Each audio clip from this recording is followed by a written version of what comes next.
not admitted without parents or guardian. It's amazing what paint and a surgeon can do.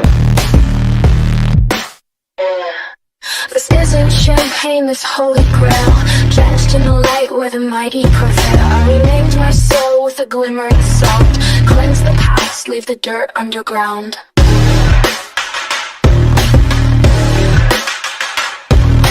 Chrissy Lou Connors in her brown-haired haze, hiding her spark in those quiet days. A little paint, a surgeon's flare, now I light up rooms with electric stare. Holy water in my veins tonight, all I can be the glow of spotlight.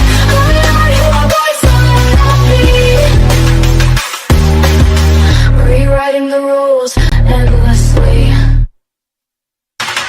Mirror, mirror on the wall, will those small town shadows ever mine at all?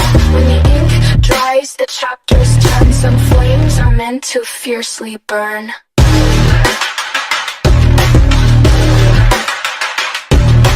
They said it's fake, but I call it art. I cut and carved to reveal my heart, from dingy brown to golden light, made my temple shine so bright. Holy water in my veins tonight, more than candy, the glow of spotlight. I'm not who I was, I'm what I'll be. Rewriting the rules endlessly.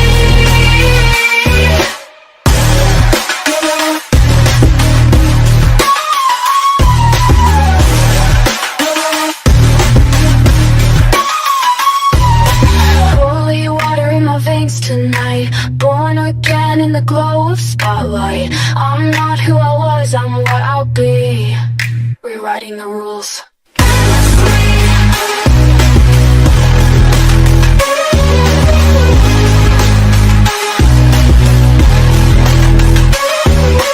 Mirror, mirror on the wall, will those small town shadows ever mine at all? When the ink dries, the chapters turn, some flames are meant to fiercely burn.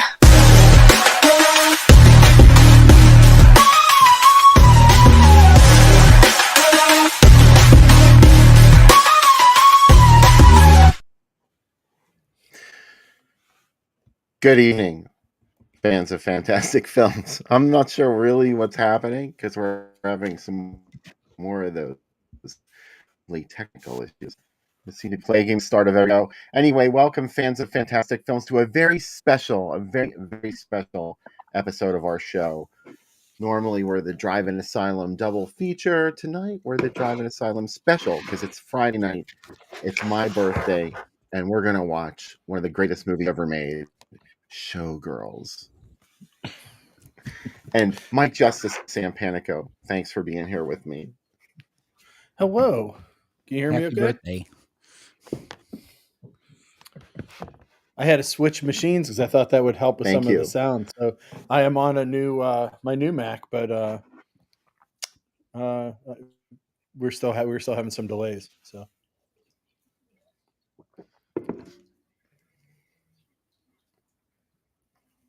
But we're good now, right? I think so. Okay, good. So Mike, I think we're okay. I don't know.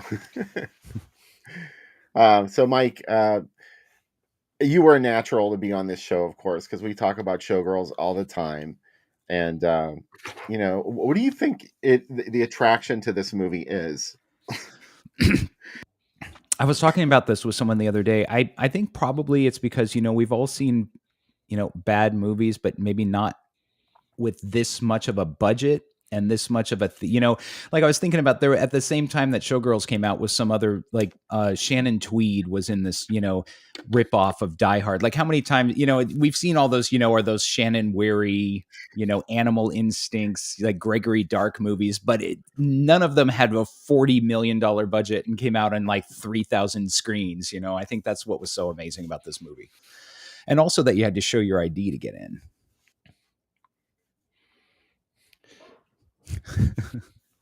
What happened to Bill? Sam, are you still there? I am still here, but you were paused for a second. Can you hear me? Oh, sorry. It's the Gremlins again. Mm-hmm. Yeah. Sam, what do you think of Showgirls?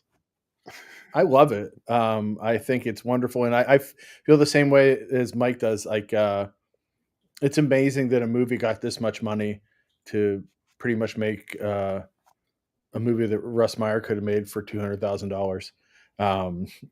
But I love that. I celebrate it. Yeah, but it's because I don't think it's bad anymore. I think when No. it first came out, I was like, "Oh, that was so silly! Oh my goodness, that script!" But then we're still talking about it and loving it 25 years later, so it has to be good, right? Mm-hmm. I mean, I'm not sitting around. Remember Skyscraper with like Anna Nicole? It's like it's not like it's having a renaissance or anything. Like there are bad movies, and then there's good movies that were misunderstood. I think this one is a good movie. Mm-hmm. I think that happens with a lot of Verhoeven's movies. Like, you'll still get people that argue online that Starship Troopers is a super Nazi movie, and I'm like, do you not get what he was going for? Like, that's I don't get I don't understand how people can't get Starship Troopers or think that it's serious. I think it's hilarious. I don't know this. In terms of Verhoeven, where would you place Showgirls? 'Cause it's no Total Recall, it's no RoboCop, but I think Showgirls and Starship Troopers are maybe a tie for me. Yeah, I like RoboCop a lot. I think RoboCop is like just such a great movie. It's a great comic book movie, even though it's not based on an existing property. But it's Judge Dredd pretty much. It's the same basic story as Judge Dredd. But I love it, and I love Starship Troopers. It's hard to pick though. Showgirls is so, at least at this point in this country, he was known as like a science fiction director. Do you know what I mean? And like, to have this come out, I just don't think people knew what to do with it. And also, like, there was that this is the girl from Saved by the Bell that I grew up watching, and now she's stripping in a movie. I feel like the fact that he was a sci-fi director should have helped people understand this movie more. Because I think what people were saying is, oh, it's not very realistic. And I'm like, this is like Total Recall, but it's set in Vegas in the present day. Like that should help you understand, like, the method of to this madness, right? Yeah.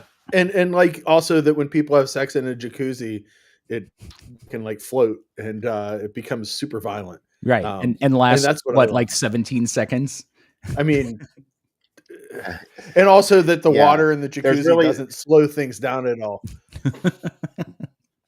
Yeah, this is. I always love how he pours champagne on her, and she's like, "Yeah, oh, she loves it." Yeah, it's like the least sexy movie about sex ever made, because there's naked women in it, wall to wall. There's a lot of nudity. It's not exactly wall to wall, but I have it on good authority from nudity. And it doesn't go as far as it could have gone. Can't jerk off to it.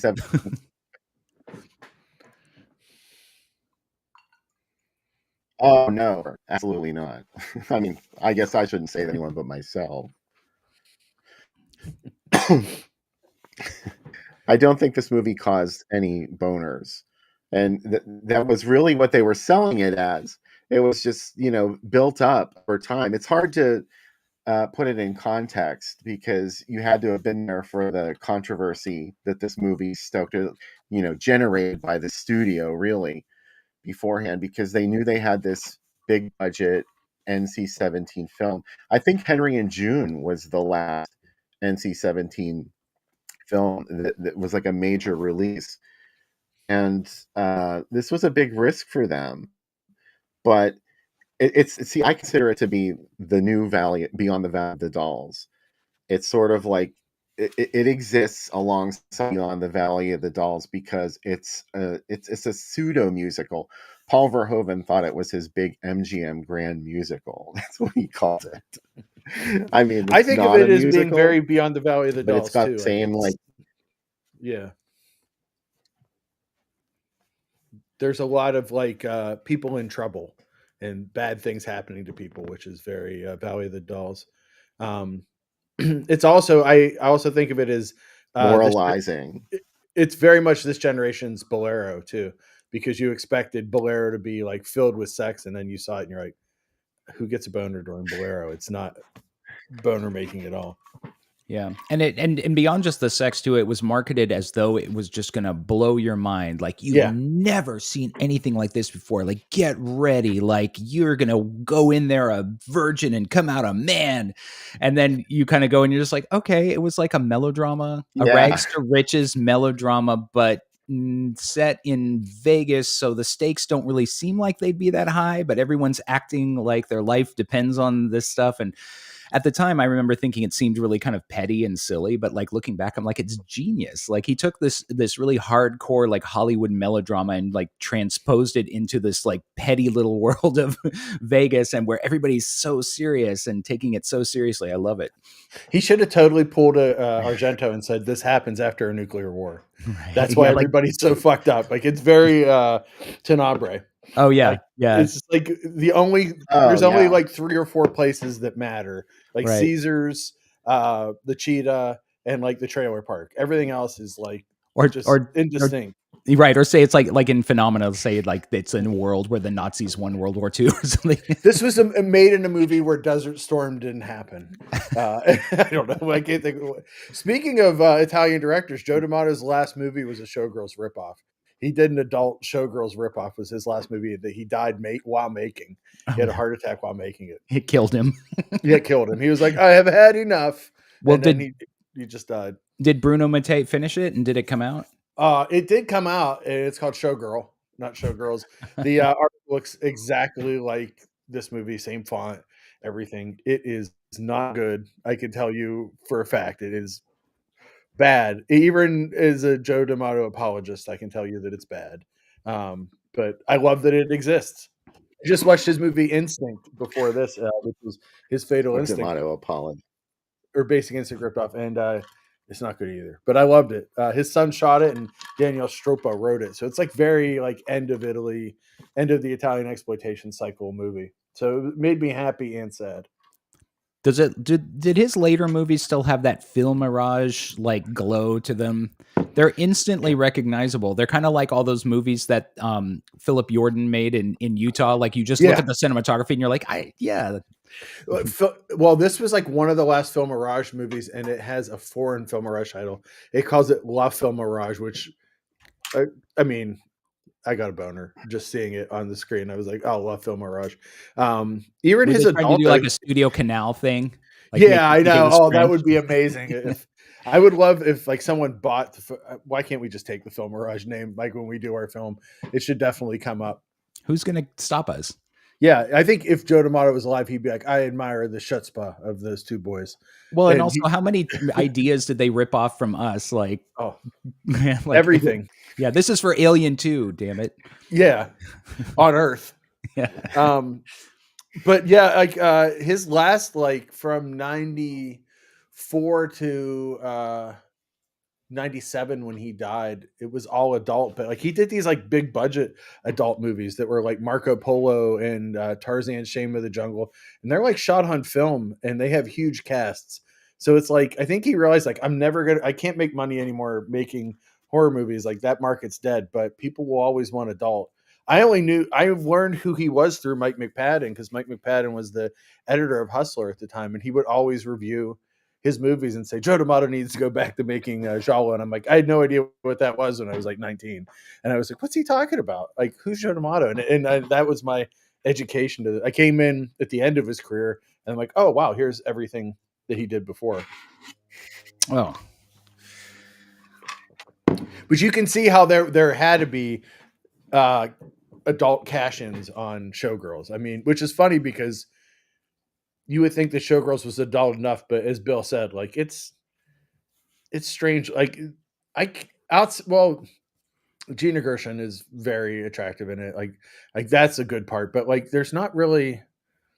It's almost like a weird like Douglas Sirkin melodrama a lot of times more than an adult film. Like it's a lot of people very serious about things and very everything is the end of the world. Like every conversation, every decision, and I love it for that. And it almost has too much nudity. That's another reason I compare it to Beyond the Valley of the Dolls. Because it's melodramatic? Sorry, I think we have a delay here. So Right. Yeah, because it's just so over the top serious in a lot of places. It's like what you guys said, how about everybody's really into this world of Vegas and showgirls and everything else. I didn't know who the fuck any of those people were. Did you? I mean, you see people, the press actually covering Crystal Connors Oh, I know. starring in this show at the Stardust, and they're asking her about Broadway, and I'm like, who is she? I mean, I know she's a character, but I mean, I've never heard of any Las Vegas showgirl being raised to that level of celebrity. Right, and they That's were going what to I replace love. her with Suzanne Summers or Janet Jackson or something. I love that, like that this is it's very Andy Yeah, Sedaris, where like Andy Sedaris only has 4 cities that matter. Like Vegas in the universe of Showgirls is the most important city in the world. Like it's like Vegas and Hollywood, and girls go to Vegas to be a star instead of going to Hollywood. Right, And or like, like train for Hollywood. yeah, Like it's a natural progression. Like once you headline at the Stardust, you can just hitchhike to Hollywood and you can just get an agent and start booking roles. and also like the slope between stabbing someone in a truck and going back to stabbing someone in a truck is like a few weeks. Like, I think we always talk about like how Laurie Strode is like destroyed for life by her experiences over one night. Like, I don't think this is that long. It's only like she's not there that long yet. We have like this huge arc of her life and the things that she does, and it's really amazing. And like, I love. I'm not. We can spoil this movie, I guess, but like, I love. it's about 6 months because Yeah. it's Christmas, it's Oh Halloween when yeah, she gets yeah, there. yeah. I love the scene with her going to visit Crystal in the And it turns hospital into at the end. Christmas, and then shortly after she starts it. Yes. I love that, like this journey, like before she leaves and says goodbye to this horrible city. She's like, "I'm going to go back and talk to the mentor who taught me to be even more of a fuck up." Like, it's great. Like, of course she should. If this was a Joe D'Amato movie, they would have had sex in the hospital. That's the difference. That's why this is an American movie. Like, and also, Laura Gemser would have been playing that role, Yes. not what's her name, Gina Gershon. Yeah, and Gabrielle Tinty would have been the Oh Kyle MacLachlan role, and Oh my god, I would have loved that. And Sabiana Sabine would have played the main Naomi, the girl from Throne of Fire. I love our chat where I don't even have to explain who Sabiana Sabine is. So, it could have been anyone. I would like to see other directors have ripped this off. Like, I would like to see Bruno Mattei's version of it. I would have loved to see Jess Franco's. There probably would have been Diamond Thievery. And, of course, I don't know what role his wife would have played. It could have been either. She could have played both for fuck's sake. So, but I wish that we had been given that. I love, as you know, if the Italian film industry had stayed strong, Well, it wasn't a hit. if the Italian film industry had stayed strong, we would have seen like 10 ripoffs of Showgirls. And it's a shame that we only saw the one Joe D'Amato one that nobody knows about. Yeah. Or if it had been a hit. Mm-hmm. although it Nobody eventually wanted to became a emulate hit. it because everyone saw it as this risk that had been taken and they lost. Yeah. But Yes, that's true. Now everybody loves it, or it seems like everybody loves it. Maybe everyone still hates it. Well, no, I don't mean, know. now it's actually like, I think it's in MGM's like top 30 grossing movies of all time. And that includes all of their James Bond movies and like all that, like because of all the money it made on video Yeah. and from midnight screenings and stuff, which they still get a cut from Oh, because wow. they have to rent the print from Mhm. them. So yeah, Showgirls is kind of like one of their more popular titles now, even though it only made, what did it make when it came out? Like 16 million or 18 million or something. It didn't make a lot, 20 million. It also felt like this was going to be the movie where people, It was a huge disappointment. Yeah. like I always think of Hollywood as like, you get so many chances to be a success. And if you get cocky about it, someone's going to come for you. And this was like the Joe Esserhouse. He had made a couple million for scripts. Do you know what I mean? And this was like hey, you know what? Joe Esserhouse is getting too big for his britches kind of movie. And like, it felt like this was the one they were going to come after him for. Cause they were like, okay, we let you have Basic Instinct. And that was, people were, I love that there were movies like this, Fatal Attraction, Basic Instinct, that people could like worry about the children when they came out. Like, what if kids come into Showgirls and and really they would have just been bored. They'd be like, I don't get why this is like it is. But like that, I like when movies were like risks and dangerous like this. Like there's nothing really coming out now where I'm like, oh, like I got to see that because I want to see that in a theater. Maybe I think maybe like the closest thing might be like when the director of Anora made like Red Rocket with Simon Rex or something, and that, but I mean even that's just such a little indie. Like there's no real consequences to it flopping or the Oscar buzz not being worth it, but I mean he's kind of a risk taker, but he takes risks with like $4 million budgets, so it's not, nobody really minds. I think Anora is the most realistic stripper movie versus this. This is like a world of like I don't like where strippers are as big of stars as presidents and chiefs of state. Like, but in that it's like they're very much the low end. Like she's just trying to get by, and this is her, way to get through that world.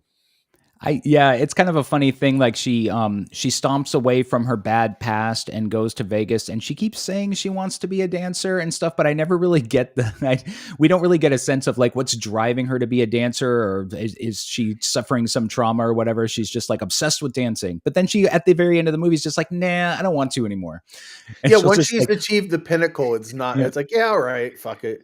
And I also like that every time she dances, somebody gets hurt. Yeah, like where's she gonna go after that?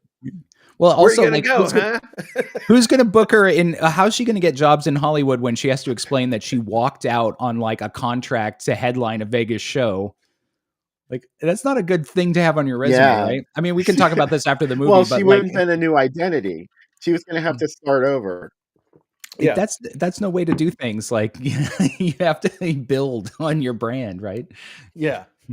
I also like that like every time she dances, though, somebody gets hurt. Like she's dancing good for your career. Right when it starts, like she goes to that nightclub, she knees that black dude in the nuts, and then like she starts a fist fight, and I love when she walks away from that fist fight. Like she's like laughing, happy, and those two guards just come out of nowhere and grab her. I'm like, let's go. And it's like almost like her walking away from the explosion moment. It's violent. Yeah. And she loves it. She loves when her dancing is violent. Like the whole thing, there's nothing sexy. Yeah, there's nothing sexy about her dancing. It's like jerky and violent, and it's almost like. Do you think Luca, what's his face, was inspired by that when he made the remake of Suspiria? Because remember in Suspiria how he did that thing where every time she dances it hurts somebody, and like the dancing and that was very Showgirls like. What if he was just making Showgirls and he said, I can't get the rights, but I guess I'll make Suspiria. He wanted to do either one, and he's like, let's combine them. What if we made a movie where Nomi after this went to the Tanz Academy and it had somehow been rebuilt, and she gets in like, American Girl, and she's like, fuck everybody, and she's got a knife. I really would love to see. I love that edit you did too, by the way, Mike, how you put together the worlds of Valley of the Dolls and in this. Like that was incredible. Yeah. I was like, one day I was just walking down the street and I was listening to like Neely's career montage on my iPod or whatever at the time, and I was like, I should cut this to Showgirls. Yeah. I love both Valley of the Dolls for different reasons, but like this movie, I remember there's so many.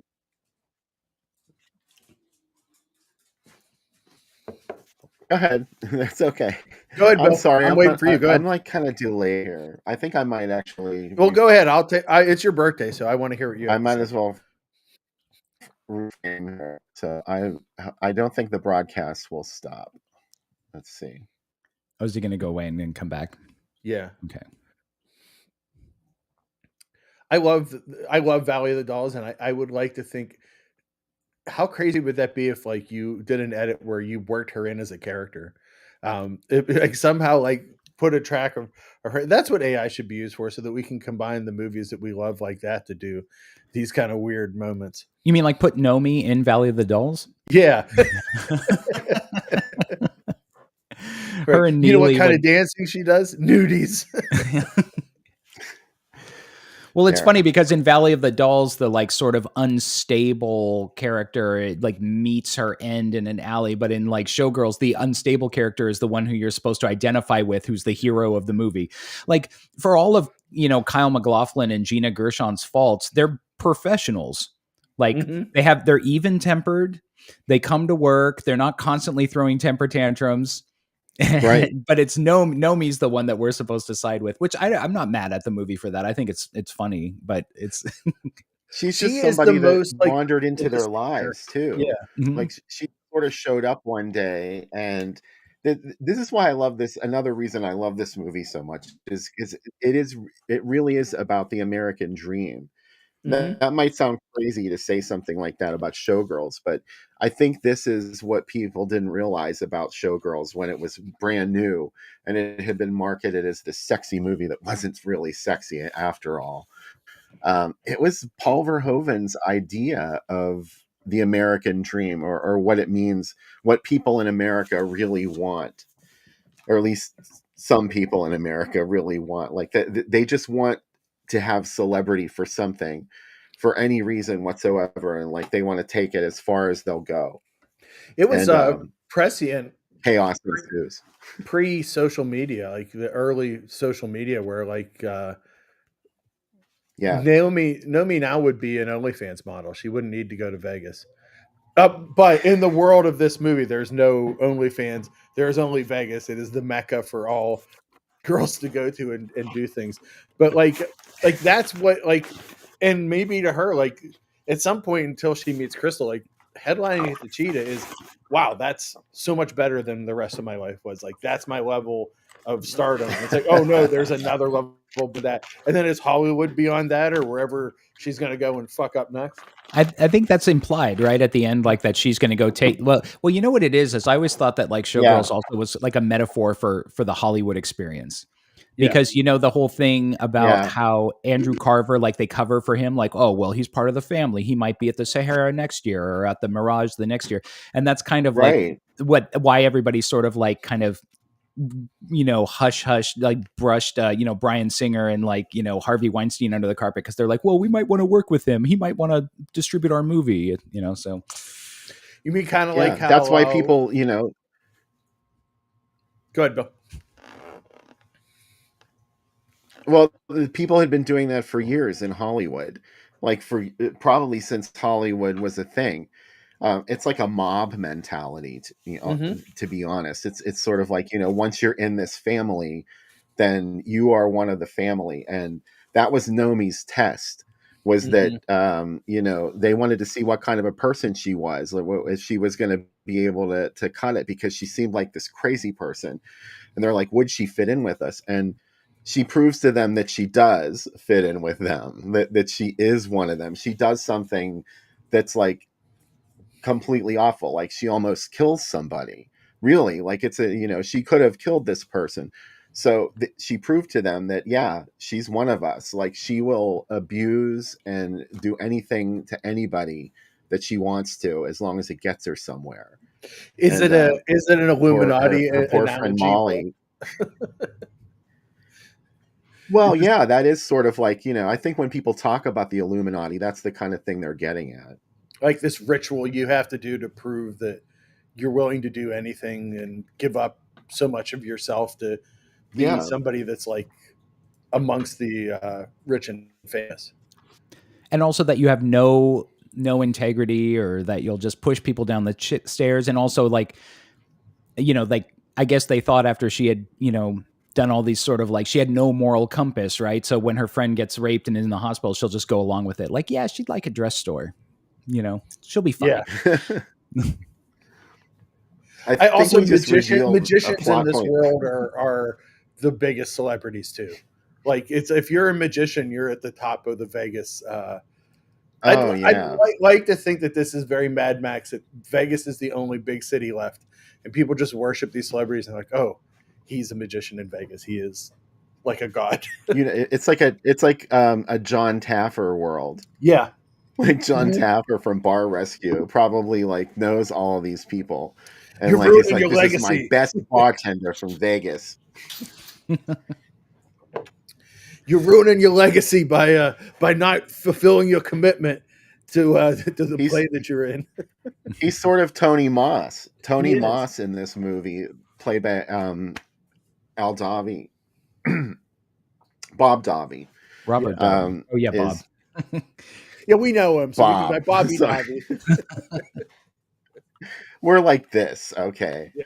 In fact, Bob Davi's going to be one of the windows at the bottom of the screen here pretty soon. A Oh my god! surprise If Bob guest. Davi showed up at the bottom of the screen, I would be so his craggy face. You guys would know he pop- passed away like a couple months ago, right? No, he's alive. Oh no, I didn't know he died. You're so tight, Bummer. right? Well, you didn't call his wife and give her your condolences. He's Yeah, still, did he you? just did yeah. a convention a couple weeks ago. Not no mo. Nah. No, he's still alive. Oh, that guy? Yeah. Wait, are you Robert talking De Niro. about Tony Moss is dead? Oh, okay. Don't scare me. No, but you were I'm talking. sorry. Yeah, I got those people confused. Oh, I- yeah, I the guy said, who says it must be Bob nice Davi. not having anyone come on you. You know, he's around. He's alive and Yes. kicking. Yeah. Yeah. What? Frank asked, why wasn't it called Sorry, it's all the Showgirl? excitement I had tonight. Because there's more than one showgirl in it, Frank. The Showgirls. Why wasn't it called Showgirls with a Z? That's my question. That would have been a Tubi movie, and I would watch it. And we hadn't gotten to that point in culture yet where No. everything was a Z instead of an It was S. from the streets. That's how you know it's from the streets. Yeah, and it would Yeah. and the logo would be like a spray paint. It would be like Oh my god, yeah, tagged. underneath. Mhm. Yeah. That's the movie I wanted The Legend of Billie Jean to be. It's like it's not the movie. I wanted it to be crazier than it is. Like I saw it and I was like, it's all right, but like I want it to be crazier. Maybe Showgirls is a little closer to that. How many kids do you think snuck into this movie?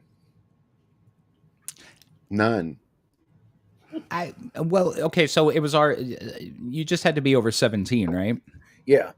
Well, when I went, I remember they Yeah. were checking IDs. Oh wow. And my friends and I thought it was like super cool because we're like, oh yeah, this must have been what it was like to go see The Devil and Miss Jones. Like, yeah, I'm old, because we weren't old enough to drink yet. This was like the one and only thing that we could do to signify that we were mature and we had crossed a threshold. So we went to see Showgirls thinking that we were going to go see this Yeah. porno, and there was barely any more nudity in it than Basic Instinct. I was always kind of confused as to why it was NC-17. I think maybe just because it was so relentless. There was so much relentless nudity. Like it was, but then even that kind of desensitizes you. Like, he's Verhoeven's always like, oh, I have a very European attitude about nudity. I don't think nudity is a big deal. And it kind of came into the movie. Like after like 5 minutes, you're just like, okay, yeah, breasts. Yeah. I think it's NC-17 for that one scene where you realize that this is a movie about real people, real characters that can be hurt badly. Oh, the And rape up till part? then, like, the Yeah. movie, yeah. I didn't want to say it because I don't want to like blow it. That's like We don't want to major scare turning that point people. in the It's really not movie. that bad, guys. You'll love it. Keep watching. Oh, I it spit on is. your show. It's really violent. And yeah, Yeah. it's sort of like, well, it's just because it's so shocking, when it happens. And then you realize, oh, this isn't like a game anymore. These are real people that can hurt you and they'll get away with it too. And that's what's really creepy about this. And I think that's one of the important things that Paul Verhoeven was actually saying. Well, in this also, it's like movie is depending on because your this could- station in this world, like she's already above her friend, even though her friend's been in Vegas forever. She's like, do you know what I mean? Like someone that will always be behind the scenes. And when you're a star, you can do whatever you want. As Billy Idol taught us in The Wedding Singer. Oh, yeah. When you're first class, you can do exactly whatever you want. There's lots of people hanging out in chat. Thanks very much to everyone for your birthday wishes. You've been And, called a spooky cutie Yeah, and a this is a handsome devil. special. Aha. Oh, thank you very much. I accept both of those titles. But one day I will be in Goddess. Yeah. It will I say wanted. Bill We Van should have done a Ryn video is of you God rising up out of it. in Las Vegas. Rising up out of the volcano. It's Bill with fans. Oh yeah. Yeah. You could have Because put that's more. sexy, I guess. Yeah. I mean, it's no worse than Showgirls. Oh. Volcanoes make everything sexy. Yeah. I've never It was a gone Paul to see Verhoeven thing too. He was going to Vegas end show with Showgirls. Sliver So it's with a volcano. oh yeah. Don't Showgirls seem like an artifact of a bygone era? Like it doesn't seem like it's like part of Vegas, but not like. Like I think when you thought of Yeah. Vegas in the '60s, it was like the Rat Pack and Showgirls, and now it's like, yeah, it's there, but like it almost feels like archaic. Now it's mostly just celebrities like, Bette Midler, Mariah Carey, whatever, doing residencies and stuff. And Yeah, I was in Vegas like, I don't know, like 10, Yeah. 15 years ago, and there was not a showgirl culture there at all. They had strip clubs and stuff, but they didn't have any like big topless shows or anything, or they might have, but it wasn't like Yeah. nobody was really going. Well, spoiler 'cause for the people are drink more video. honest now. Becca talks a lot about her Vegas experience and the some of the Showgirls and strip club stuff she knew from Vegas. She lived there a pretty long time, so she got to see a lot of stuff. I think this technical delay is not really fair to Bill because he's the birthday boy, but he's also the only one who's like getting getting talked over, and like he keeps trying to like speak, but everyone else is already talking and stuff. Like, yeah, you guys got to just go to It's okay. Sam's. Maybe you and Sam should trade houses or something so you can. Yeah, just come over between the movies. You'll get here in time, and then we can just have you here.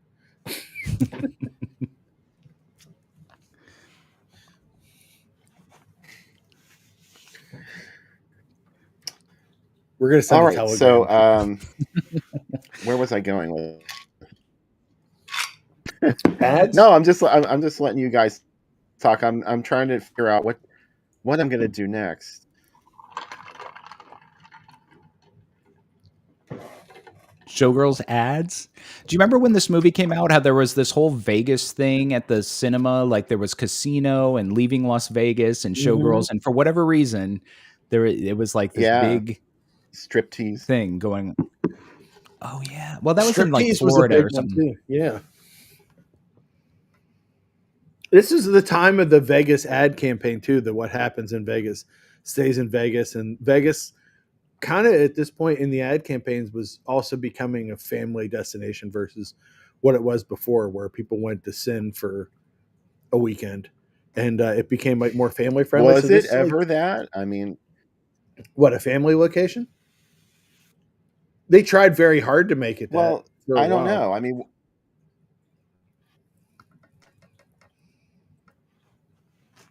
I always thought of it as sort of like a sleazy thing, going to Las Vegas. But then you talk to like people and they're like, oh yeah, like, well, I'm so excited. We're going to go to Vegas this week. I'm like, why would you go there? A lot of conventions don't are know. there. I just never really had the urge to go. You can drink in the street. Mm-hmm. I mean, it's sort of like if you take your kids there, you can also be like, you and your wife can like drink alcohol, and it makes your kids a lot more fun. You can. Oh, my wife just said she sinned there despite there being families. So yeah, we'll get the straight poop from Becca, who lived there for a while. She took me to some of the old Vegas places, and the bars were pretty awesome, I have to say. And they all knew her still years after she was gone from there. She was on a first name basis with many bartenders, so which is exciting.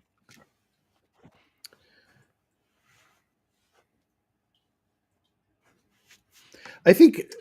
Well, okay, so here's some ads from Showgirls. Let's do it. And go ahead. No, go ahead, please. All right, so this was the brilliant ad campaign for Showgirls, by the way. They couldn't really. I don't think you could fit what this movie is about onto a movie poster. So this is what the direction they went instead. Something simple, provocative. And there's that NC-17 rating down there in the corner. That's exciting. Look what it You says don't really under see it. that very often.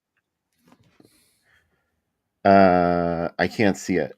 It says visit the Showgirls site on the internet. Oh man.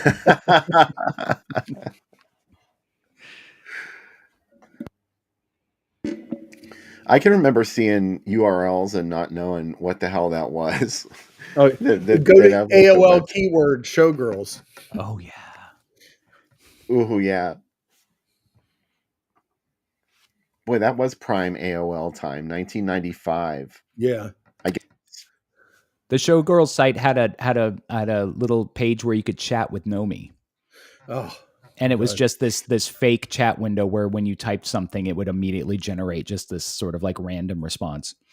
Oh. It was Really? also a Mhm. GeoCities site with a dancing baby. Yeah. And if she didn't understand what you said, like my friends and I are like, why are you such a bad dancer? And she replies, why do you ask if why are you such a bad dancer? And we're just like, oh, fuck it. She was Nomi Chat GPT. Yeah. Early Chat GPT was the Showgirls site. Well, this is the Pittsburgh locations. Here's the New York locations. They Wow. played a lot of They really places. Yeah. This was a huge deal. This was a big risk that they took putting this out, and it just they fell flat on their faces. It wasn't that bad though. I mean, it made 20 million. It just cost a lot more. Yeah. Oh yeah, but they probably spent 20 million on cocaine. It wasn't like, Cutthroat Island or something. I still am shocked that anyone let Rennie Harlan make another movie after that. We're like, you lost so much money. That's not the only movie that he lost a lot of money on. Like, he must have pictures of the right people. This is interesting, and I just noticed this. This is the ad that came the week after it had debuted. So it was already getting all this bad press, and they knew they were in trouble. So they came up with this, like, judge for yourself. Do not listen to anyone else's opinion about Showgirls.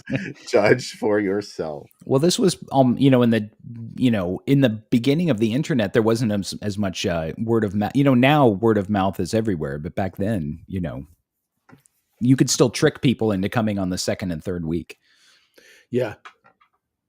That's a good way to put it. Yeah, that's probably exactly what they were. This is just sort of interesting because you can see more of Elizabeth Berkley's face in this ad, whereas before you just see the lower half. But it even looks like they pasted it on. Looked at the upper part of her head looks whiter than the rest. Yeah. Of her. But that's they're like, okay, we'll let you see her face. How about that? Yeah. How about we'll have a new ad where you can see her face there. You want to come see the movie now? It really is a really serious ad campaign. Like I was watching this interview with Gina Gershon where she was talking about how serious it was. Her idea for it was that she thought that like each of the billboard on Sunset Boulevard each day, like the curtain would rise a little bit and show a little bit more and more leg and be like, Showgirls is coming in 10 days, 9 days, 8 days. And then when she saw the actual poster, she's like, why are they promoting it like it's this boundary crushing drama when it's this fun, silly movie about showgirls? Well, she does seem to be the only person in the movie that knows what kind of movie she's in. I think that's the popular thing that people say about Gina Gershon. I think she was, yeah. But the thing is, though, I think that this was actually Paul Verhoeven, his direction, that got those performances out of the other actors, especially Elizabeth Berkley. Mm-hmm. Because this was the first theatrical film that she did, wasn't it? This was her theatrical debut, Elizabeth Berkley. Yeah. I mean, I think she was in like White Fang 2 or something that came out right around the same time in a supporting role, but yeah. Mm-hmm. Not the Lucio Fulci White Fang, but a different one. I was going to ask, but yes. Joe D'Amato was there too. He was the cinematographer for it. But everybody talked about how bad she was in the movie especially when it was brand new. But I don't think she's bad in this movie. The character's weird.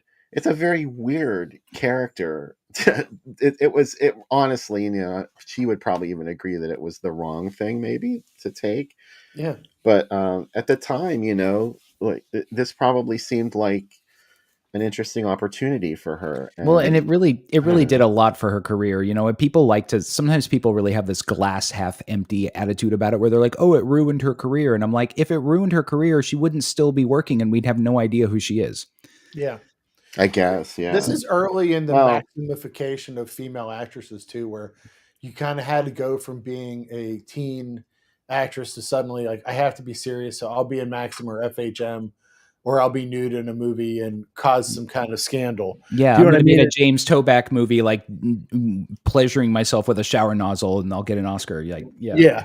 And now it's like, oh, that just happens all the time. But like it was, I think that was one of the shocking things of this. Like, well, she was on a show that kids up on, and Saved by the Bell's still on. I mean, it's still on even now, but it was on like on TBS like 20 times a day. And you could see her on that show freaking out on diet pills at the same time that you watch this movie in a theater. yeah. And she's full frontal in this movie, Yeah. which is a bold decision. I mean, for her to make, to be in a movie where she was going to have to be full frontal. So she really risked a lot to be in Showgirls. I think, there's this kind of attitude that some people have where they're like, the only acceptable default from her appearing in this movie should have been that she was immediately catapulted into the world of billion-dollar paychecks and multiple Academy Award nominations. And because she was only in the First Wives Club and on TV shows after that, well, she's a miserable failure and her career tanked. And it's like, it didn't tank. Like, her career's, she's still working. She's still doing stuff. Like, she was in, great movies after that. She worked with Oliver Stone. She worked with Woody Allen. Like, she's not, it didn't ruin her career. It really gave her a lot of she didn't visibility. become a major star though either. Yeah, but that's like, but we can't say, that's what I mean was when people say that it's like you can't say, no, you were supposed to become a major star, and if you didn't become a major star, then you failed. It's like, It's not like she's like Justin Guarini, who was supposed to be a big star from Justin to Kelly, and then like, oh no, you're done. I love Elizabeth Berkley's Criminal Intent episode.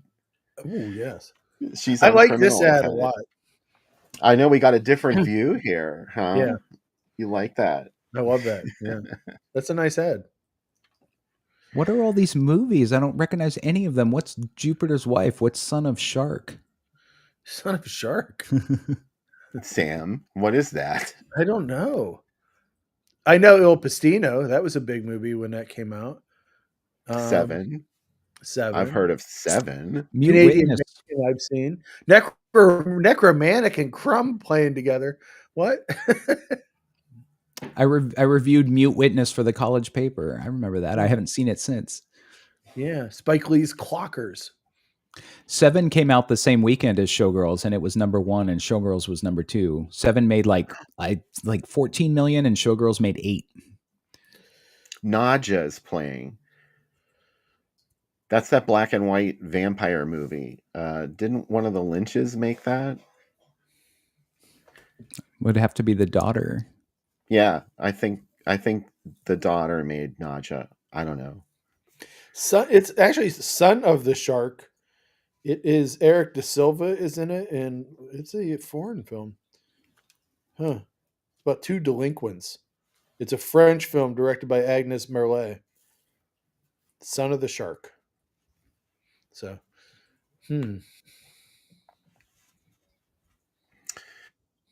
There's not graphic gore in it, Lee. there's a violent attack scene in it. And yeah, it's like something you'd see on SVU, except if they could go even further on SVU. I've seen some gruesome shit on SVU, I have to say. Yeah, like even this movie's most violent scene, it's not as bad as what some of the stuff I've seen on there. I think people say on SVU. I think that scene in this movie is particularly jarring just because this movie is so like it's not that gruesome. Yeah. So. Yeah.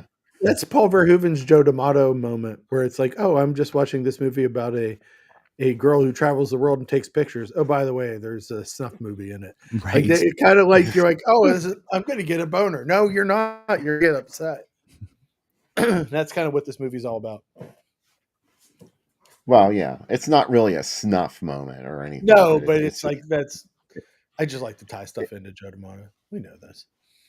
It's something that is really sort of out of left field, or so it seems, because, like I said, you've been sort of lulled into this fantasy that she's been living, where she, even though it's nasty, she's getting what she wants, or it looks like she's getting what she wants. And then all of a sudden there's this moment in the movie and you're like, oh yeah, that's what's really going on here.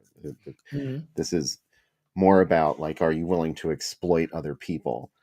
If you can't, you don't fit in with us. I think that's the message, if there is one. Mm. Oh wait, the Oh, drive-ins. There we go. This was September of 1995, and the drive-ins in 95 were not an active scene, but the Dependable was still there, yeah. and there was Showgirls. It lives up to its name, The Dependable. Truly. Yeah. A You could go. Chinese ghost story was playing at midnight. Wow. That's crazy. I love that. And you could go see Mortal Kombat if you went to the Whitehall Twin.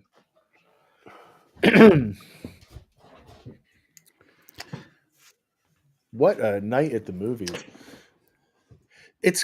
I had a old man moment thinking about this movie because I remember vividly when it came out, and now I'm like, oh my god, it's like almost 30 years ago, and I don't like to think about that. I don't like thinking how long ago this was, and it's very upsetting. Yeah. Did you guys see it in a theater? I saw it on video. It was the first time I saw it. What about you, Bill? Well, I have seen it theatrically, but not at the time of its release. I didn't care about it then. And I didn't see it. I saw it If the only I had second week. known. Oh yeah. Yeah. I was following it. I was a big time. I had like Entertainment Weekly subscription and Premiere, and I was really following it. But I didn't see it the first week. I tried to get my college paper to let me review it, but they gave the slot to somebody who wanted to review 7, and I was like, whatever. And then I went to and then these two girls I was taking a psychology class, and they said, "Oh my God, we saw Showgirls. You have to come back with us next week. It's hilarious." And I went back the next week, and there were people in front of the theater. Like this one girl was like doing like Nomi moves. She's like, "Oh my God, you guys are gonna love it. She dances like this and this and this." Like by the second week, there was already like a cult growing of people who were so super excited about it, and we were laughing. We loved it. That scene where they're talking about eating doggy chow and drinking champagne and stuff. We were like in heaven. We were just like, I cannot believe this fucking movie exists. It doesn't Yeah, it's feel really like weird. It took people by surprise. movies. Yeah, it doesn't feel like there's any movies like this anymore that are like, I don't know, maybe we're too cynical, but that are just like so weird and that came out that have scenes like that are just like, huh?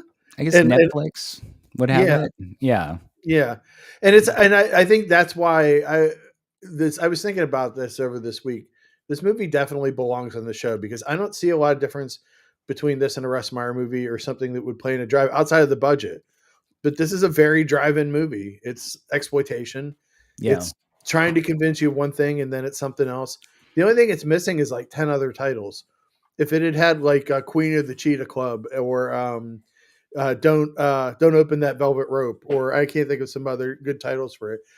Do you know what I mean? Like if it had like 10 other titles, A horror angle. and that the horror angle, beware of the fog on stage. Oh, right. I don't know. It needs a Sam Sherman to Beyond rename the it, state. right? Yeah. Beyond Well, I the guess- stage fog. Well, I guess that like when, Leaving Las Vegas got the Oscar noms, they could have put it back out as, Arriving at Las Vegas or Yeah. something. And that's how I wish. Yeah, they should have just Let's reissued it with a new come to that. title. Mm-hmm. Yeah. For years. Yeah. Just It should still anytime. be playing Yeah. theaters now. Yeah. I guess it still gets midnight screenings. They still show it. Did you go to Massacre in Vegas? Oh no, that's just Showgirls. Don't go see that.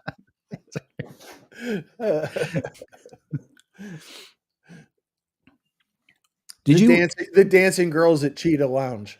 That's another one for it. Did you guys hear that Cheetah's closed? Yeah, I did. Yeah. I saw. Yeah, I was I looking did it up hear to that. see if they had drinks there, and it's closed. Mm,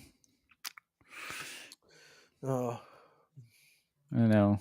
And I heard that anyone that I know that has been to the Cheetah, or it's actually called Cheetah's Topless Bar, or was called that in real life. But in the movie, it keeps getting referred to as the Cheetah, like as if it's the Cheetah Club or something. That's Right. not really what it is. But I guess it was sort of divey. And in this movie, it actually looks like kind of like a cool strip club, Yeah. is if you go there, you want it to look like the Cheetah because it looks cleanish in there, and it's well lit and everybody's fun and having a good time. Like that would be a But then nice it's also place to go. but then it's also presented as being incredibly like that's the funny thing is like in real life Yeah. there was a lot of legitimate diviness, but then Verhoeven like dresses it up like a beautiful club, but then adds this like grizzled guy who's like give him a lap dance, if he comes on you call the bouncer, so Unless he gives you a big tip. oh, that's right, Rena. Was he serious? Rena Riffle. Let's talk about Rena Riffle for a little bit. She's an essential character in this film. She loved that. She booked this, and then she got striptease, and that cemented her forever. Oh, and Mulholland Drive. So she got to have Showgirls, striptease, and Mulholland Drive. She never had to do anything else. She did a bunch of movies with Philippe Mora. That's like after that. Oh, wow. Wow, yeah. Like Caligula's, she went to Czechoslovakia. She always talks about it. She's like, oh yeah, that's when I did those Czechoslovakian. Well, they weren't pornos, but they were sexy movies. So, Dude. yeah, she did like Caligula's Spawn Art and like all this stuff, and then she did these movies with Philippe Mora, and then she's pretty much, I guess she's kind of retired now, but She feels like I the do right think that person. her character is essential because it's sort of like the opposite of Nomi. Like Penny is also somebody that has come to Vegas to do something, or unless somehow she ended up working there at a strip club. So we assume she has a similar dream to Nomi, and she's like, dancing with James. Even James, who like we think might be a sympathetic character, he turns out to be a player too. But Penny is sort of like the naive Nomi. Like that would never happen to Nomi because she would never, even though she doesn't know what Versace is, she's no fool. Nobody will ever truly exploit her. yeah. I don't know if I had to change one thing about this movie. Like honestly, if I was working in like for MGM and they came to me and they said, "Can you do anything to make this movie better?" I think I would. I mean, I would hate to do this because we know the movie and love the movie the way it is. But if I was to be as cynical as possible, I would cut like 20, 25 minutes out of this movie. Like I just excise that whole James character. Yeah, Like he doesn't really do anything. I agree. Yeah, and It's just keep it. Exactly, and just keep it on Nomi, Crystal, Kyle MacLachlan. I would hate to do that because then we'd lose the whole thing with Penny and the dancing at the club or whatever later. But yeah, just kind of shorten it, give it a snip, streamline it a bit. The Justice Cut. Yeah, That's what we would get. and Release the Justice Cut. Yeah, and I'd also cut out the gang rape scene, even though that Paul Verhoeven would be furious. He's like, it's not honest anymore. I'm like, I agree with Paul Verhoeven. Oh no, we lost Sam. Well, because my friends would always want to watch this, and they were just like, we always get so depressed at that scene, and so I was like, okay, I'll make you like the rapeless version, and so we made like a version where I just cut that part out, and we'd watch that in midnight screenings. Where'd he go? There he is. Nashville Girl. That's a good reference, Chris Vasonic. Yeah. I watched the VH1 cut this week, which is filled with blurs. And I know David Estecino loves it. It's just very blurred out, and it's like, wow, like they had to get a version on TV, and I guess that's the cut they had. Oh, what were they thinking? Oh, and those CGI bras or whatever that they put on everybody. Yeah, they're like cartoon bras. It's very much like the bras that got And magic panties. markered onto ads that Bill's shown before, where it's like, can you tell what they drew on this person? Like it feels like that. The VH1 cut is really strange because They even draw bigger panties on characters that were already wearing panties. So it's like the panties weren't big enough. They had put to be granny big. panties on them. They did the Irving Klaw thing where they put like 3 pairs of panties on Betty Page, like how he was like, we don't want to show anything. Like it's very much that. Well, Like, yeah. One thing I would ask Rena Riffle, I mean, not like she wrote the script or anything. I wanted to know why her character comes out naked already in this movie, because we first, see her doing her thing in that number for Nomi, and then she comes out like Nomi takes her clothes off, but the first time we see Penny, she's nude already. Like, when did she take her clothes off? So she didn't tell me this, but she gave an interview to somebody I know who was making a documentary about sex in the movie, and she said in the interview that that Paul Verhoeven said he was telling her, he's like, okay, in this next scene, we really want the audience to be able to see your vulva. And she was like, okay. So that was the motivation for her being naked, is that he wanted her, and he used those words exactly. So, oh man. Well, what does the Japanese character says? In America, everyone's a gynecologist. That might be it. Yeah, that's like what they were going for. But she's like, yeah, he wanted to see my vulva, so we shot it from that angle. What an amazing why don't we bit of go to craziness a commercial break now? Sounds good. Oh, sorry, Sam. You were just going to say something. I know. I said sounds good. Terrible tonight. It's like being in a doom metal band. All right, cool.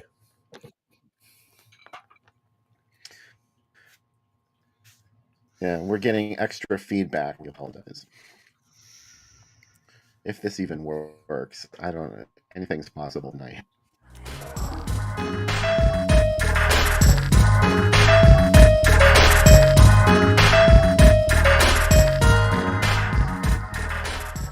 Help, Miss Morrow. I'll trade you half a prune Danish for an honest opinion.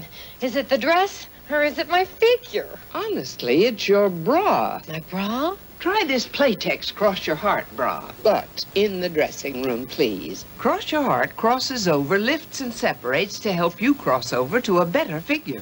Wow. Of course. I improve your figure and you ruin mine. You try a Playtex Cross Your Heart bra and cross over to a better figure.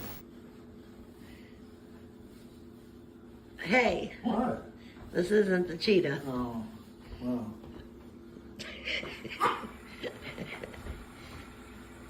Cubby works at the cheetah. He does. He's the bouncer. We've been eating Alpo, him and me. Brown rice and vegetables. No, doggy chow. Doggy chow, brown rice, vegetables. Doing it up. Trying to dance. Versace, the drink.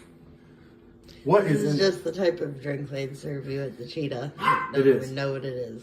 Half an ounce of whiskey, half an ounce of tequila, half an ounce of rum, half an ounce of any choice vodka. Fake Chambord. Didn't have Chambord, so we doubled up on the raspberry. But if you have Chambord, God bless you. Send me some. Half an ounce of Malibu, half an ounce triple sec, one dog barking, ounce of pineapple juice, half an ounce of lemon, half an ounce of lime, splash of grenadine, half an ounce of simple syrup. Put it all together, and what do you get? Sick to your stomach. Here we go. 52-year-old stripper named Sam. I'm 52. Cubby can't watch the movie with you tonight. No. Since he's We're going to 17. watch, he and I are going to watch the VH1 cut. Yeah. We're going to watch, because I Blurred have movies. the VH1's cut. Yeah. We're going to watch the clean cut with it all blurred out and where they make him say different stuff. Here we go. This is, take this to the cheetah with you. Put it in a cup. Oh my gosh. I'm really excited about this. Look at that. Perfect. It's like a G-string. Probably smells like one too. Yes. Well, everybody, happy birthday to Bill. It's Bill's birthday. We're going to watch Showgirls. We're going to drink this drink. Let's see what it's all about. A fun stripper joke. Pazuzu. Tell us a stripper Not a joke. joke. But when I lived in Vegas, there was I forget, I'll have to ask the name. Maybe I can get it by the time of the show. Yeah. But there was factory and store, and they were the #1 provider of stripper clothes in the United States. And it was like kind of right next to the freeway, so we always used to pass it. My mom would always say, she goes, "That's where they make all the G-strings." And I'm like, what do you know about G-strings? Your dad also ate at the Spearmint Rhino for a long time. And your mom said, "I should go with you sometime." And he said, "No, you shouldn't. No. I eat there for free." Andrew's best friend in Vegas, his mom was the head bartender at Spearmint Rhino. Was she the Spearmint? No, she was like mom's age. She was a Rhino. But she had been working there like since that one opened, so she like knew all the high rollers. She was the in house town, mother. and yeah. So whenever Dad would have friends or business people come in, he'd send them over to her, and they'd take care of them. Little bit of the old fashioned. I've always been fascinated with strip clubs. Why? In Detroit, there was one on 8 Mile that had a fantastic entrance, like you drove underneath a tunnel thing. It was called Trumpies. And it was like all these wild colors from the outside. When I was little, I thought it was like a circus thing. There used to be one on Route 30 that was a drive-through one. It was an old bank. And they just had one girl dancing in the bank teller window, and then she would pass you over that thing that you opened, the tube. And you put your money in the tube, and you send it back over. It was not anywhere near exciting, but Highway Playground. Well, if anyone goes to Vegas, I highly recommend the Glitter Gulch. The strippers that you'd see on like SNL or something, they all work there. SNL has strippers?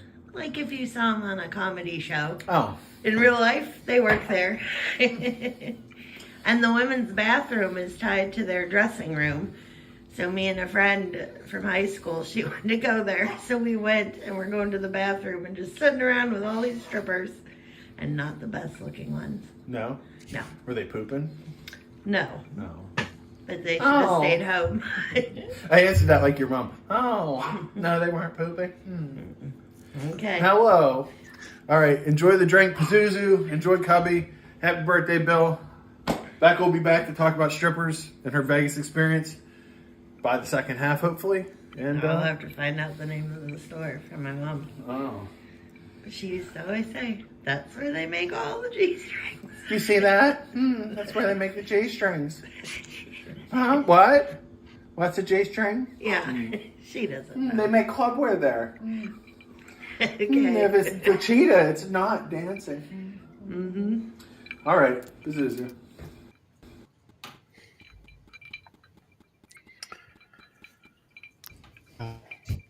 Oh, wait, what's going on here? Oh, there we go. Pazuzu. Pazuzu. Welcome back to the show, everybody. There we go. Yeah, so David mentions that VH1's the girl who's like looping Elizabeth Berkley sounds nothing like her.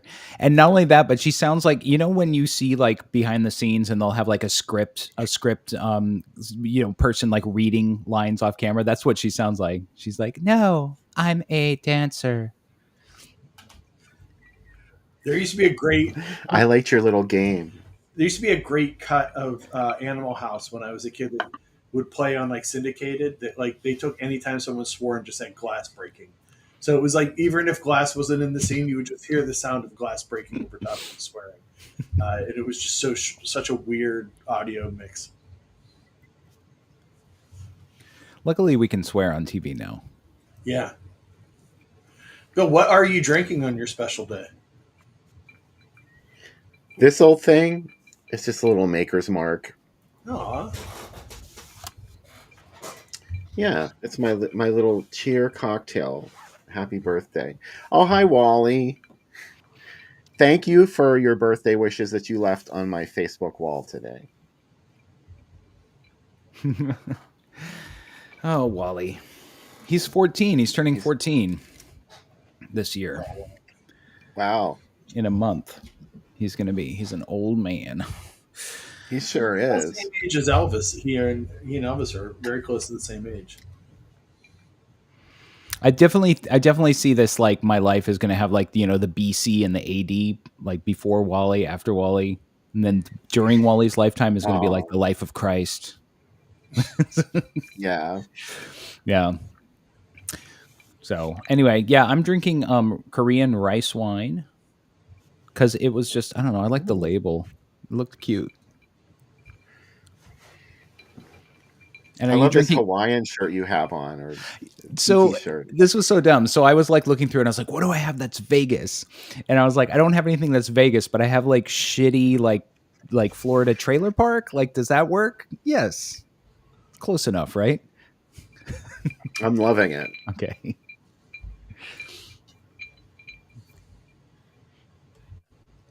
Sam went Friday the 13th. I did. And Yeah. I was gonna try and outdo you by wearing a Friday the 13th shirt, and I was like, no, because I saw you had it on in the drink video. Yeah. I just got this one. Becca got it at Kohl's, which is pretty cool. But Kohl's has Friday the 13th shirts. How rad is that? Oh, Kohl's. I Yeah. used to work there for a hot minute. I know. I can still hear that. I can still hear that PA in my mind, like housewares. That meant I had to go back there and deal with somebody. Oh, man. Those days are over. They're over, Johnny. You're never going to go back? You're not even going to fill in some shifts? No. No, they told me not to because I kept calling off. They were like, do you really want to work here anymore? I was like, no. I have nightmares all the time that I have a large check waiting for me at Toys R Us, and I have to go back and work one more shift.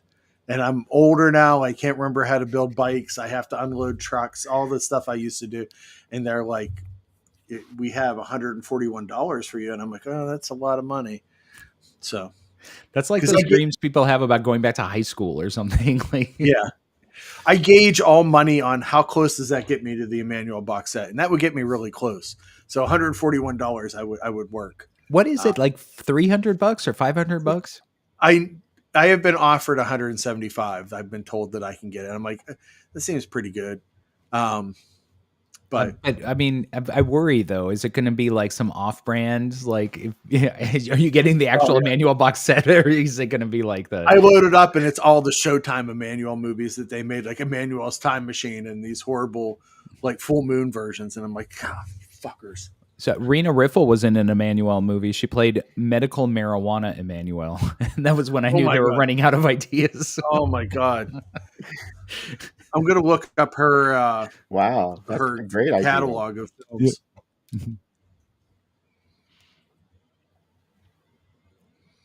I'm looking them up now.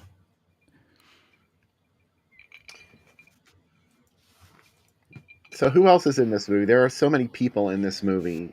We already mentioned the biggies: Berkeley, Gershon, McLaughlin, Phil Newkirk. Who's that?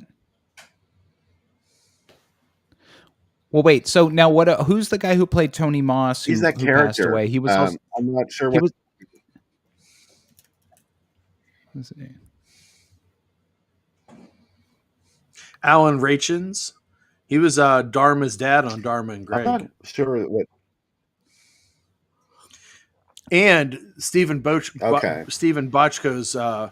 Yeah, he's the one that looked like John Taffer. Yeah. Nomi's roommate, I don't remember her name, but she was in the movie Soul Food, and she's the one who Vanessa Williams attacks with a knife because she finds out she's been banging her husband. Gina Rivera. Oh that's right. God. Gina Rivera. She's also in Kiss the Girls too. And we have Lynn Tucci, who is anything for a role. Lynn Tucci was on Orange is the New Black. She lost a bunch of weight. I was like, that's Henrietta Bazoom. And my friend's like, no, it's not. She's a lot thinner. I'm like, people change size all the time. It happens, you know? Yeah. And then William Shockley is, what do you call Every time I have a moment like that, I'm wrong. I'm like, oh, there's so-and-so. Mark will be like, that's not who that is.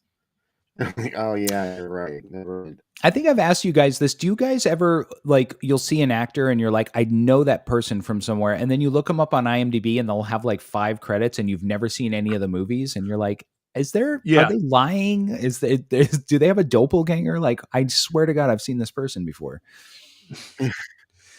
The other person who I knew in this was Bobby Phillips, because she is in the Billy Blanks movie TC 2000. She plays TC 2000 in that movie. She's also in Animal Instincts 2, and Guns and Lipstick. So she's like kind of like a vinegar, and the remake of Carnival of Souls. It's like she must have stock in vinegar syndrome, because they've put out almost all of her movies. You know, a bunch of these people, you know, Verhoeven likes working with the same people over and over. So there was a bunch of these people that were in Starship Troopers, like the forgive me, I don't know her name, the black chick who like trips on the stage and breaks her hip. Yeah, she was in Starship Troopers. Annie. Greg Travis, yeah, Greg Travis, I think his name is, who plays the guy who tries to sets Nomi up with the that boat show gig. Like he was in Starship Troopers. Like he loves to work with the same people. That's Phil Newkirk. Is that in the movie? He was yeah, in that's right. Showgirls too. That's right. He was. You know what? He was on the set of Showgirls 2, and he was a prick.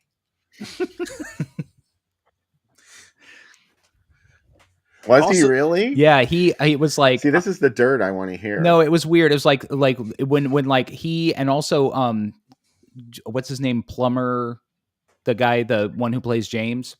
He was also a prick, and they because they both had this like attitude. They're like, "We're in real movies. What is going on here? You guys are so unprofessional. Like, come on, look alive, and like, who's this makeup guy? Like, who's paying you? Like," and they acted like they were like looking out for Rena's best interests. Like, oh, poor Rena, like she's surrounded by amateurs and stuff. Oh, it was so annoying. I was like, I'm gonna get back on Vicodin. Like, I can't take this.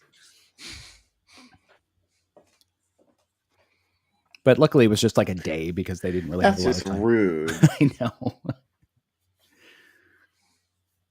Philip. Good. Paul Verhoeven apologized for ruining Elizabeth Berkley's career, which again, I don't think. I just, like a lot, like she was in the First Wives Club after that, right? And a lot of people were like, well, her part wasn't that big. Well, the movie had these like legendary movie stars whose husbands had dumped them for younger women. And the younger women were Sarah Jessica Parker, Marcia Gay Harden, and Elizabeth Berkley. Like Elizabeth Berkley would have never been on the short list to be part of an ensemble like that if she was just coming off of Saved by the Bell. No one would think of her. No. I'm looking through IMDb's trivia for this. My favorite being the same house where the hot tub scene happens is also in A Night at the Roxbury. It's where the party in A Night at the Roxbury happens.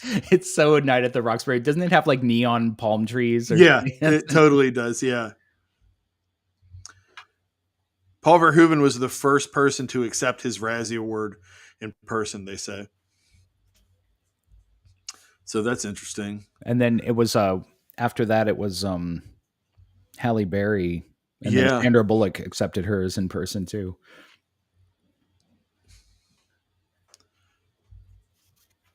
Yeah, this is another BS one. They wanted Madonna to play Crystal Connors and Drew Barrymore to play Nomi. It's be a completely different movie. I would not like it as much. Well, and also, like these stories often get like conflated with like they were in the in the running. Like I could tell you guys I wanted so and so to be in a movie. It doesn't mean that they even read the script.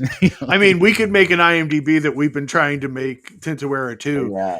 Even though like we said it and that's enough. We've done it. Yeah, it's like, before Mike Justice and Sam Panico made Tintorera 2 with, AI cloned voices and somebody, doing graphic novel animation, it was Samantha Egger and it was in the running. Yeah, like no. Yeah. By the way, they that's went to a convention and tried to kidnap her, but apparently I don't think Madonna ever really signed on. I don't think Madonna ever really signed on. I think, but Drew Barrymore had signed on. I know that she backed out of it. Yeah. Because when Nomi arrives in her dressing room, someone's name is hanging on there. It says Drew, and she takes it down.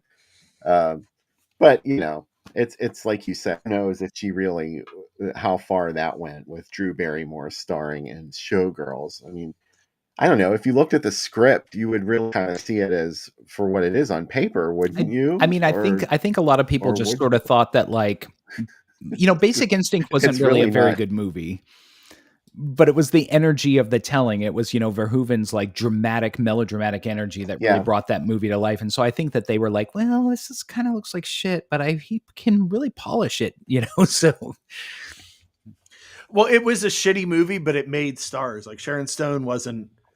Do you know what I mean? Like some people knew who she was, but like she became the star. Do you know what I mean? Mhm. Out of it. So maybe people thought the same thing as this. It was very much the Sean Connery where he was like, I didn't get this movie, so the next movie I don't get, I'm going to make. And then he did League of Extraordinary Gentlemen. They're like, yeah, maybe it's a little different. Well, what's funny, what's ironic, actually. I mean, there's people will fight me for saying this, but Elizabeth Berkley's career might arguably be not that much worse off than Sharon Stone's.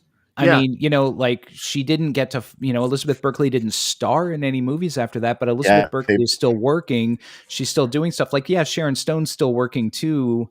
They're both like these sort of fringe actors who have their fans, but Elizabeth Berkley seems a lot more sort of legitimately happy and satisfied, and she's doing cool things, like has, some, self-help thing for teenage girls.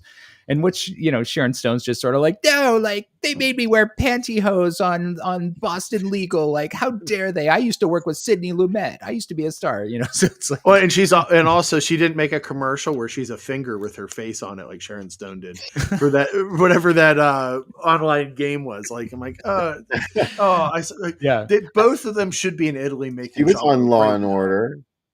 Yeah. But they should be in Italy making Giallo right oh now. my God. Can you believe, Sharon Stone, she even was a recurring character. You know who Elizabeth Berkley could be? Alida Valli sort of had kind of an Elizabeth Berkley-esque career in the beginning. Yeah. Like, I'd love to see Elizabeth Berkley playing Miss Tanner. Like, I can see when you set your mind to something, there's no changing it. That's my dream, is like, I'm going to make Suspiria Girls, where it's Showgirls mixed with Suspiria, and we get her to be in it, and she's like, oh, that's funny, guys, sure. My Peter Stickles and I always had this dream that we were going to make a sequel to Showgirls 2 with Elizabeth Berkley, but not tell Elizabeth Berkley, and we would just write some other script, but every time that she would say her name or somebody else would say her name, they would turn their back to the camera so that we would just loop in Nomi in like post-production. And this was just us like being stuck in traffic, and we're like, how easy do you think that could be? I bet we could get her. We could get her agent. Oh, you're going to bowfinger her. That's exactly what you're going to do. We were totally. Why didn't it happen? Don't tell us this if you didn't do it. Because we're planning to do it for somebody else. Like Tint to Wear It Too, it will be totally bowfingered. Like, we'll get a shark. Yeah. She's like, hey, we have an appearance scheduled with your agent to come to an aquarium, and then she doesn't know. It's like, oh, that's how we're gonna do it. And like, we have like a drone shooting her from above. Oh my God. When Miguel, the actor who played Miguel, when he died in real life, everybody was posting like tributes to him on Instagram. And I went to like Susan George's page and I'm like, what? No Andres Garcia tribute? She must not like really like that movie. You know what though? I think if she's going to do another convention, we're like, how much are you getting paid for this convention? How much are you making one day? We'll give you that for one day to do ours. We're going to Pretty Woman her. Like, you know, how how I love that. Like, oh, that's an empowering movie. No, he just screwed her out of how much she makes an hour. That's a verb. Yeah. No, I mean, I got a 401k that I'm probably not going to end up using because my retirement plan is just to pass away. So like, I got that for her if she wants it. There's money to be put into this production. Yeah. My 401k is scratch. Have you ever Pretty Woman anybody before? No, I've never. I've been Pretty Woman, especially when you work in freelance. People are like, what if I paid you? I know you charge $100 an hour, but what if we gave you 80 and we gave you 5 hours? And I'm like, then it'd be $500. And they say, but what if we gave you 400? And I'm like, then you would get 4 hours of work. Or you can put it on your resume. Yeah, exactly. Like, well, we'll put it on our website. I'm like, I don't give a shit where you put it. Like, this is how much money I make. And then I finally tell them, like, I'm just going to bill you for like 6 hours and 25 minutes so that I still get the exact same amount of money. Like, I'm going to translate it to how much money I want. Okay, but it's $80 an hour. I'm like, yeah, sure. It's $80 an hour. And then I bill them way more than I did because you know what? I'm not gonna. This isn't cutting grass. This isn't. I'm not pretty woman. Like you're not gonna snap my fingers in that pearl necklace case. You know what I mean? Like I'm gonna get this done. For you. I hate Pretty Woman. I hate. She is my least favorite actress. Julia Roberts. Julia Roberts. When also, well, God, I'll tell you this story because when first time I was married, my ex-wife woke me up in the middle of the night to tell me that she was going to have a space baby and that George Clooney and Julia Roberts were going to create it in heaven and put it inside her. I don't know why she was telling me this. She woke me up screaming in the middle of the night and told me this. And I was like, oh, okay. How do you react to this story? She's like, you think it's funny, don't you? I'm like, well, I mean, yeah, this is a weird thing to wake up at 3:30 in the morning to. So my friend Desiree for Christmas that year, because I told her the story a couple years later, I told her it. And I did a painting of Julia Roberts and George Clooney holding the child from 2001. I did like a really nice painting of it. She has it up in her house. But there's many reasons why I don't like her. I just don't think she's good. Have you ever liked her in any of like her weirder shit, like Mary Riley or something? Oh yeah, maybe yeah. Yeah. She's like the shitty Sandra Bullock to me. Like I like Sandra Bullock more than her because I couldn't see Julia Roberts being in The Net. It would be beneath her. But Sandy Bullock was like, "I'll do The Net." Yeah, that's fine. Yeah, I actually, The Net is one of those movies that I don't think The Net is so bad it's good. I just think it's a legitimately good movie, and I don't understand how people couldn't. I mean, there's nothing wrong with it. It's like. I don't know. I could go on. I really want to do an episode of my podcast where I just turn it over to you and my wife to talk about The Net. That's what I was going to say. I was going to say, like, Becca and I will cover this. Like, I'll save it for the show. I want to do a whole show of just you and Becca doing like 90s shows. Like, you guys could be in competition with us, and it's like you guys do The Net, and then you do The Bone Collector. Like, I'm trying to think of some other movies that she loves, like Man on Fire. Does she like Malice? I don't know if she does or not. She does like she's really into the Michael Douglas being an asshole movies. Oh, Disclosure. She liked Disclosure. She loves Disclosure. Disclosure is my second favorite tacky 90s thriller. What's your first one? Malice. Oh, Malice. Turbulence is another one you like too, right? What's that one? Is that the one with is Lauren Holly and and what's his name? Field of Dreams on an Red Eye 2 Turbulence. I gotta tell you, I watched Poison Ivy 2, speaking of bad 90s movies, and I liked it way more than Poison Ivy 1. I loved it. I was like, so bad. They're all called Poison Ivy, but they have different plant names. So that one's Lily. The third one's Violet. And I want to see like Poison Ivy rhododendron or something. I like that she moves into the house that Ivy used to live in. She finds her book and she becomes obsessed by it, but otherwise it has nothing to do with it. It also has a great like last third act closeout where somebody suddenly becomes a maniac when he's not. It's so good. No, it's such a labored connection to the first. It kind of reminds me of Nightmare on Elm Street 2, where like they find Nancy's diary. What happened to Sam? He vanished. This show, man. It's been how I know. Right? Everything used to work so well, and now all of a sudden it's just an adventure every single time. Sam's coming back. I'm here. Here we go. Yes. All right, we're gonna watch the movie. I heard you talking about Nancy's diary, and I got excited, and I was like, "Oh yeah!" And nobody could hear me. I was like, oh, "What?" I'm very zombie tonight too, like Mecca Lecca High, Mecca Johnny Ho. Yeah, you do. Like your new setup is after just like you have hands too. Yeah, I got hands. The other movie I wanted to, I watched Whispers in the Dark the other day too, because part of it shot in Pittsburgh. And have you seen that? What's that? It has. It's about Alan Alda's in it. It's about a girl who is she's a psychiatrist, and she's been watching. She becomes obsessed with one of her female patients, and like wants to have a sex life like her. And Alan Alda is her like mentor. And is he like the Donald Sutherland? Is he like the one like A-listy dude in the shitty thriller? Yeah, yeah. It's pretty good. Alan Alda would be at the top of my list too, obviously. Yeah, no. And it's so weird hearing him. It's like a quasi jolly, and like he's like being Alan Alda in it, and I'm like, fuck, I hate him. So, he was in the Mephisto Waltz. Like he does have a, that is true. Yeah. Barbara Parkins and Alan Alda in The Mephisto Waltz. It's got Annabella Sciorra in it, Jill Clayburgh, John Leguizamo, Anthony LaPaglia. So that's not a bad cast. And Deborah Unger, who AC Nicholas told me is never not naked in a movie. If you want someone to be naked, call Deborah Unger, because she's just like, yeah, sure. Like beginning of Crash, she's like, Cronenberg's like, we kind of need you to take all your clothes. And yeah, sure, I already got them off. I'm good. She's in like a PG movie, and they just make a special version for the Japanese audiences where she takes her clothes off. She was, if she did a Disney movie, just doing. She does more than she take her clothes off in Crash. Oh yeah, she'd be naked in the booth of a Disney movie doing her voiceover. They're like, you don't have to be naked. She'd be like, oh, I took my clothes off. But yeah, all right. So, Showgirls, it's on Tubi, and it's a really weird movie. I'm still shocked that there's anybody that hasn't seen it, but we have a couple in the chat, so that's cool. This is going to be your first time watching it. I hope you don't hate me afterwards, because well, you'll see for yourself. Anyway, come back afterwards. Me, Sam, and Mike Justice. Mike, you are coming back for the second segment, right?